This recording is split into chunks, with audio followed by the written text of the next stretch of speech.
आप देख रहे हैं एल इंडिया न्यूज पक्ष निष्पक्ष, हम हैं निष्पक्ष। जो दिखेगा उसे दिखाएंगे, सच को आप तक लाएंगे। आज शिक्षा मित्र के शिक्षकों द्वारा शहीद पथ रमाबाई अंबेडकर पार्क में सम्मेलन हुआ। माननीय कौशल किशोर जी द्वारा कहा गया कि यह सम्मेलन नहीं, धरना नहीं, मांगे नहीं, मांग पत्र नहीं, यह स्वयं शिक्षा मित्रों का समागम है। आगे देखते रहिए संपूर्ण धरना का नजारा। आप बीजेपी से बिलोंग कर रहे हैं, बीजेपी के भाई केंद्रीय ना कर मंत्री भाई, हैं। ये ना करो यार, केंद्रीय मंत्री हैं, तो किस तरह से विकास सहयोग करेंगे आप? पहली बात तो शिक्षा मित्र किसी मांग को लेकर के नहीं है। शिक्षा मित्र केंद्र में मोदी जी की सरकार की विकसित भारत बनाने, आत्मनिर्भर भारत बनाने, पंच प्रण को पूरा करने और उत्तर प्रदेश में मुख्यमंत्री आदरणीय योगी आदित्यनाथ जी के विकसित उत्तर प्रदेश, आत्मनिर्भर उत्तर प्रदेश, शिक्षा युक्त खुला उत्तर प्रदेश और उद्यमी प्रदेश बनाने की जो नीतियां हैं उनका समर्थन करने के लिए और उनके साथ मिल करके केंद्र में मोदी जी की सरकार से और उत्तर प्रदेश में योगी जी की सरकार से पूरी तरीके से मिल करके उनका समर्थन करने, सरकार की नीतियों को पूरी तरह से लागू करने के लिए शिक्षा मित्र यहाँ पर आज इकट्ठा होकर के सम्मेलन कर रहे हैं। क्या कर गया? हम योगी जी की सरकार की और मोदी जी की सरकार की सारी नीतियों को जमीन के नीचे तक के ग्राउंड लेवल पर ले जाने का काम करेंगे। विकसित भारत, आत्मनिर्भर भारत, विकसित उत्तर प्रदेश, आत्मनिर्भर उत्तर प्रदेश और उद्यमी प्रदेश बनाने में सभी शिक्षा मित्र पूरी तरीके से समर्थन करने का काम करेंगे। इसके लिए हमारे पास आदर्श शिक्षा वेलफेयर के और तमाम जो संगठन है वो हमारे साथ आए थे।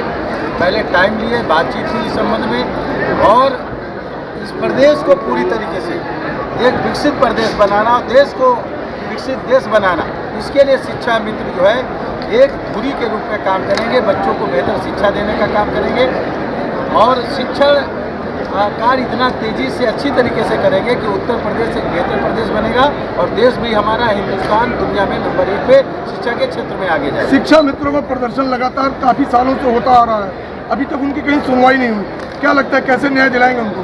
देखिए, शिक्षा मित्रों का जब प्रदर्शन होता था तब प्रदर्शन होता था, आज ये प्रदर्शन नहीं है। आज शिक्षा मित्रों का ये सम्मेलन है, महासम्मेलन है, समागम है सरकार के साथ और शिक्षा मित्रों का एकजुट मिल करके। हम उनकी प्रॉब्लम को अच्छी तरीके से जानते हैं। कहीं मिस्टेक हुई है पिछली सरकार से जो सहायक अध्यापक घोषित कर देने का काम किया गया। अगर शिक्षा मित्रों को सहायक अध्यापक घोषित नहीं किया गया होता, शिक्षा मित्र का केवल वेतनमान सहायक अध्यापकों के बराबर बढ़ा दिया गया होता तो आज शिक्षा मित्र सड़क पर नहीं होता। इसीलिए सुप्रीम कोर्ट तक हमारे शिक्षा मित्र इस लड़ाई को हार गए टेक्निकल फॉल्ट की वजह से। आज जो है इन लोगों को जैसे ही सुप्रीम कोर्ट ने शिक्षा मित्र के खिलाफ एक ऑर्डर किया, वैसे ही हमारी प्रदेश की सरकार ने, आदरणीय योगी आदित्यनाथ जी की सरकार ने 3500 से इनका 10,000 रुपये मानदेय बढ़ा देने का काम किया।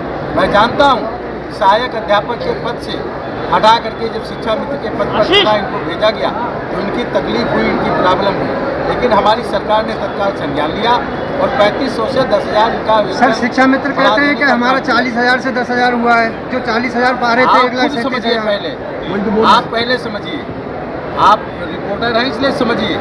मैंने बोला कि शिक्षा मित्र को सहायक अध्यापक बना दिया गया था, ये टेक्निकल पार्ट थी उस समय की तत्कालीन सरकार की। अगर शिक्षा मित्र को केवल वेतनमान बढ़ा दिया जाता सहायक अध्यापक के बराबर, इनको सहायक अध्यापक नहीं घोषित किया जाता तो ये लड़ाई नहीं हारते। इसलिए जो शिक्षा मित्र कह रहे हैं कि उनको 40-45 हज़ार सहायक अध्यापक के पद पर मिल रहा था, शिक्षा मित्र के पद पर नहीं, तो जब सहायक अध्यापक पद से हटाने का निर्देश सुप्रीम कोर्ट ने कर दिया, उस समय ये 3500 पे आ गए। तो हमारी उत्तर प्रदेश की सरकार योगी आदित्यनाथ जी ने तत्काल 3500 से बढ़ा के 10,000 कर दिया। ये बात समझ में आ गई होगी। मैं कहना चाह रहा हूँ वास्तव में इनकी प्रॉब्लम है, लेकिन आज ये जो है शिक्षा मित्र पूरी तरह इस बात को समझ गए हैं गलती कहाँ हुई शिक्षा मित्रों के आए दिन सोशल मीडिया एक्सपायर हो चुके हैं। सर पिछले आंदोलनों के 7,000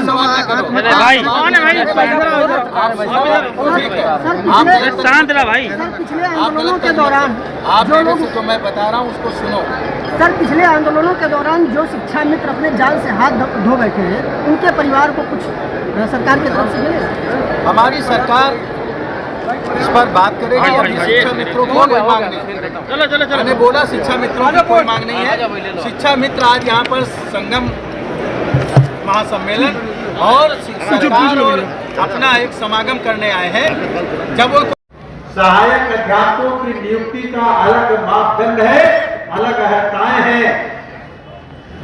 अगर शिक्षा मित्रों को सहायक अध्यापक घोषित करने के बजाय शिक्षा मित्रों का सहायक अध्यापकों के बराबर वेतनमान घोषित करके नियमित कर दिया जाता, आज आपकी लड़ाई हासिल नहीं होती। बोलो हाथ उठा के, मैं गलत बोल रहा हूं सही बोल रहा हूं, नहीं कराया जाता। केवल शिक्षा मित्र ही बना करके उनको नियमित करके उनका वेतनमान घोषित कर दिया जाता सहायक अध्यापकों के बराबर। आज व्यक्ति की चोट पर आप शिक्षा मित्र रहते हुए आपको ये लड़ाई नहीं लड़नी पड़ती है और आपको इकट्ठा नहीं होगा। तो गलती किसने किया? मैं नाम नहीं लेना चाहता। गलती किसने किया अपने मन में सोचो।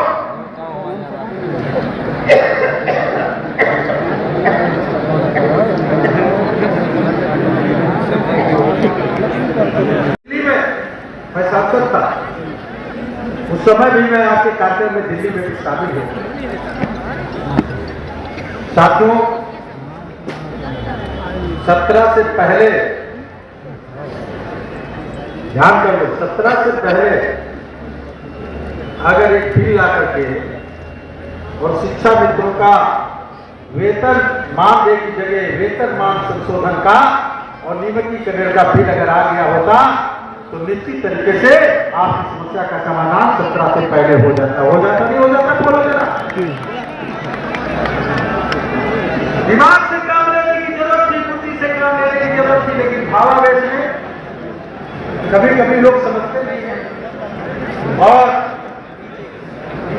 आगे बढ़ते चल दिया। आज यहाँ पर जो इकट्ठा होने का काम है, जब मेरे पास आदर्श समायोजित शिक्षक शिक्षा वेलफेयर एसोसिएशन, आपको याद है अच्छी तरीके से सबके दिल में लोगों ने बात बैठाई आपके लोगों के कि अगर फिर से पिछली सरकार आ जाएगी, ये कड़वा सच है, सुनो। इसलिए कह रहा हूं कि आपको याद दिला रहा हूं, गलती ना करना इसलिए दिला रहा हूं याद।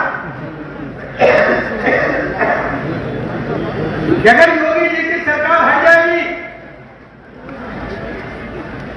किसी और की सरकार जिनकी आप चाह रहे थे उनकी सरकार आ जाएगी, तो शिक्षा मित्रों का भला हो जाएगा। नहीं होता किसी कीमत पर। जिन लोगों ने समझाया, आपको गुमराह करने का काम किया और एक संदेश दिया कि 2019 में और 2022 में शिक्षा मित्रों ने केंद्र में और प्रदेश में योगी जी मोदी जी की सरकार का विरोध किया।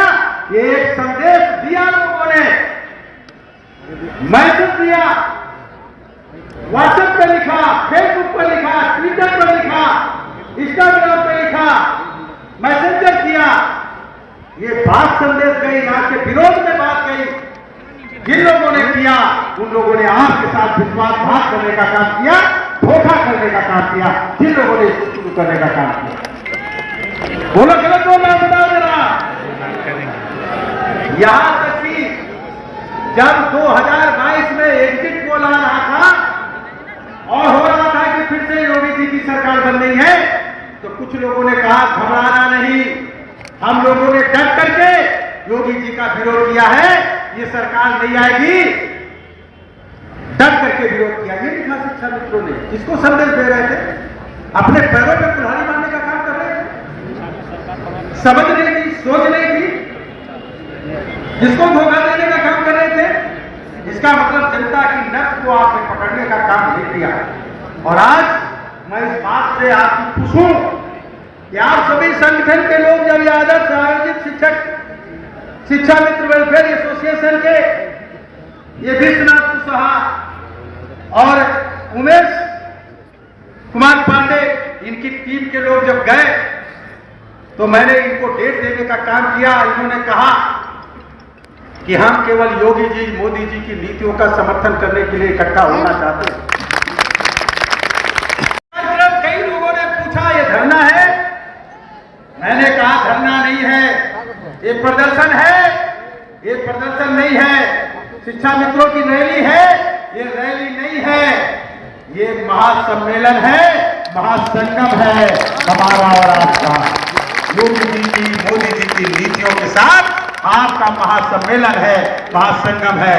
इसलिए किसी भी शिक्षा मित्र के मुंह से धोखे में भी गलती से भी कोई अलग बात नहीं निकलनी चाहिए। नहीं निकलेगी, नहीं निकलेगी। क्या आप 4 पहिए के वाहन को ट्रेन की पटरी पर चला सकते हो? बोलो जरा। क्या ट्रेन को आप सड़क पर चला सकते हो? तो अब तक आप अपने 4 पहिया के वाहन को ट्रेन की पटरी पर चला रहे थे और ट्रेन को आप सड़क पर चला रहे थे। समझ में आ रही मेरी बात? नहीं समझ में आ रही? बोलो। आ रही है? अगली बार अभी 3 बार आपको उत्तर प्रदेश में इकट्ठा होना और इसी मैदान में इकट्ठा होना, याद रखना। विश्वास दिलाने की बात करेंगे और आपको विश्वास दिलाने के लिए आना भी पड़ेगा, फिर से आना पड़ेगा।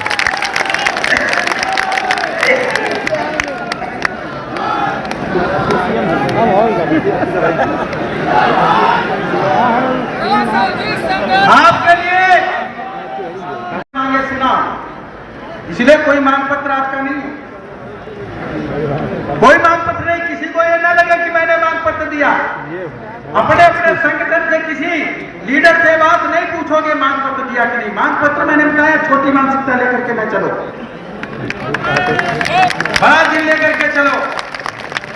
एक बात याद रखो, अटल बिहारी वाजपेयी जी पूर्व प्रधानमंत्री भारत रत्न जी ने क्या बोला था कि टूटे मन से कोई खड़ा नहीं होता और छोटे मन से कोई बड़ा नहीं होता। बड़ा दिल रखो, बहुत बड़ा, बहुत बड़ा। इतना बड़ा दिल नहीं रखना, बहुत बड़ा दिल रखना है। आपकी एक एक बात, एक एक जो भी चीजें हैं मैं अच्छी तरीके से जानता हूं, हमारी केंद्र और प्रदेश की सरकार भी जानती है। लेकिन गुमराह हो गए आप लोग, मजबूरी थी गुमराह हो जाने पर।